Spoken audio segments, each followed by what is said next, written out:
We have already explored ways to give callers higher priority within a queue using queue VIPs, as well as how assigning weight can elevate one queue above others.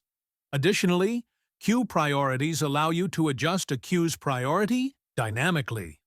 To create a queue priority, go to HaPBX, select Call Center,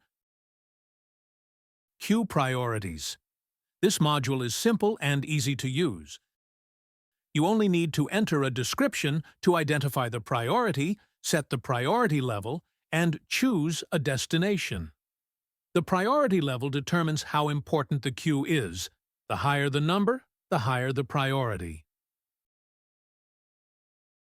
In this case, the destination will always be a queue. Once created, this queue priority can be used as a destination in an IVR or an inbound route.